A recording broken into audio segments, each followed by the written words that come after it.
Good morning, everyone, and welcome to all of you joining us today through Facebook and YouTube. Today, the church celebrates the fifth Sunday of Easter, and here in the United States, we also celebrate Mother's Day.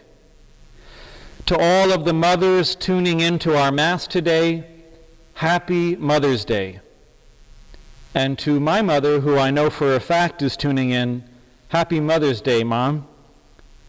To you, Mom, and to all of our moms out there, please know that you are appreciated, you are important, and most especially, you are loved. You may not hear that as often as you deserve to, so on this day dedicated especially to you, we say it to you once more. And the same goes to all of the spiritual mothers out there who do not have biological children, but who nurture and care for the people in their lives in many different ways. You are not forgotten today. You too are appreciated, important, and loved. To all of the spiritual mothers out there, we say today, Happy Mother's Day. I'd also like to remember in a special way today all the people who have lost their mothers as a result of the coronavirus or for any other reason, whether over the last few months or over the last year or the last few years. We all feel your pain, and we know how much you wish you could have your mother with you today. I'd like to remind everyone grieving the loss of a mother today that when a mother dies, she does not stop being a mother. She continues mothering, just from a new place and in a new way. So if you're hurting this Mother's Day because of the loss of your mother, take heart and rest assured that your mother is still with you and watching over you.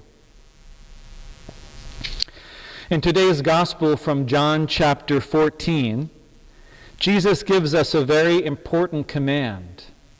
He says, "Do not let your hearts be troubled." Let me say that again so that it really sinks in. Do not let your hearts be troubled. This command of Jesus is one of those commands that's easy to obey when things are going well in life, but not so easy to follow when times are tough.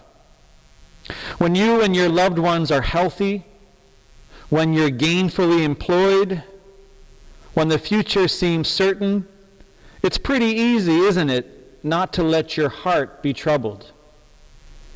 It becomes a lot harder, however, when you're sick with a virus or feel threatened by it daily, when someone or multiple people you love have died unexpectedly, when you've lost your job, when you're frustrated that things aren't opening sooner, or when you don't know if your wedding's going to happen next month. And yet, our faith tells us that God never commands the impossible. If God tells us not to let our hearts be troubled, then it must really be possible to do so. And not only in the good times, but in the bad times too. Right after Jesus gives this command, he tells us what we have to do in order not to allow our hearts to be troubled. Jesus says, "You have faith in God? Have faith also in me." Faith and trust are the secret to having a heart that is not troubled, but at peace. If we place our faith and our trust in God our Father and in Jesus our brother, then even when there are storms swirling all around us, our hearts can remain as the eye of the storm, that still, calm, peaceful center, untouched by the chaos happening all around it. Jesus tells us that this is possible when we place our trust in God, our Father, and in Jesus, our brother. Well, on Mother's Day and in the month of May, the church adds one more person to that list, and that person is Mary, our mother. Mary is not just Jesus' mother. She's our mother too. He gave her to us when he hung from the cross, and ever since that fateful day, Mary has been watching over her children on earth with the exact same tenderness and care that she showed toward the child Jesus in their home at Nazareth. She is a true mother, and any time our hearts get troubled or frightened, we can run to her the way little children run to their mothers, and in her arms we will always find comfort and security. Mary loves us so much that many times over the last 2,000 years, she has left her home in heaven to come to earth to deliver messages to her children. We call these visitations Marian apparitions.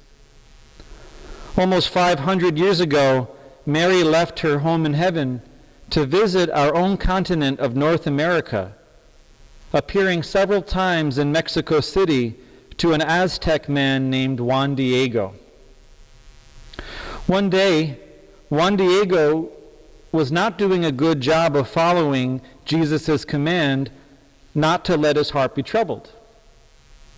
His uncle was dying, and Juan had run to fetch a priest who could give his uncle last rites. Mary had already appeared to him twice on the same hill, so Juan Diego ran around the back of the hill, hoping to avoid Mary. But Mary, like all mothers, has eyes in the back of her head, and she appeared to him a third time in the very place where he was trying to avoid her. Seeing how troubled he was, Mary spoke to him words that would go down in history as some of the most beautiful words ever spoken in a Marian apparition. She said to Juan Diego, "My son, why are you anxious, and why do you worry? Am I not here who am your mother?" Juan immediately calmed down, and when he went home, he found that his uncle had been completely healed. Is your heart in any way troubled right now? Are you anxious? Are you worried? If so, then today, the Blessed Virgin Mary would like to say to you personally the same words she said to Saint Juan Diego almost 5 centuries ago. Mary would like to say to you personally, "My child, why are you anxious, and why do you worry? Am I not here who am your mother?" The truth of the matter is that she is here.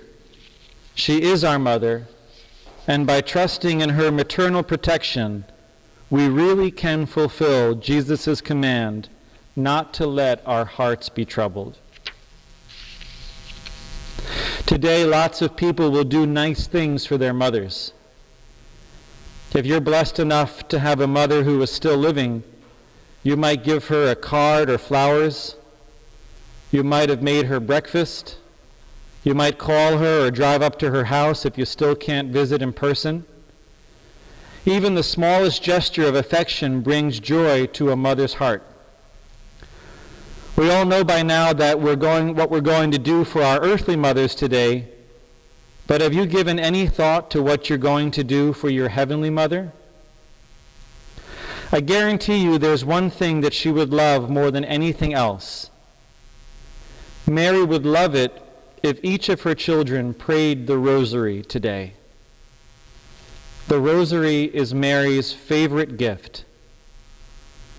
And do you know what she'd love even more? If we started to say the rosary every day. We don't do acts of love for our earthly mothers only once a year, and neither should we do the one thing our heavenly mother loves the most only once a year. Pope Pius X once said, "The rosary is the prayer that most touches the heart of the Mother of God. If you wish for peace to reign in your homes, recite the family rosary." The Pope who came after him, Pope Pius XI, said, "If you desire peace in your hearts, in your homes, and in your country, assemble each evening to recite the rosary." And just 2 weeks ago, Pope Francis wrote a letter to all the Catholics of the world, inviting them to rediscover the rosary.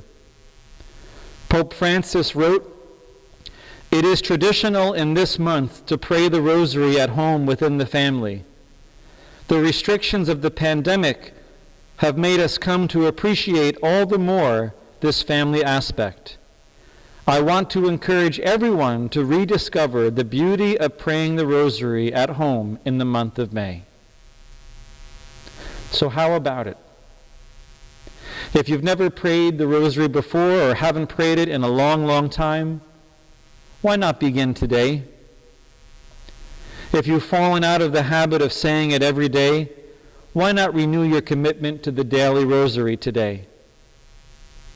Or if you've always said the rosary by yourself, but never as a family, why not sit down and pray it all together today? We've got nothing to lose by doing this. Not only would it make our Heavenly Mother extremely happy, but it would bring peace to our homes and to our hearts as well.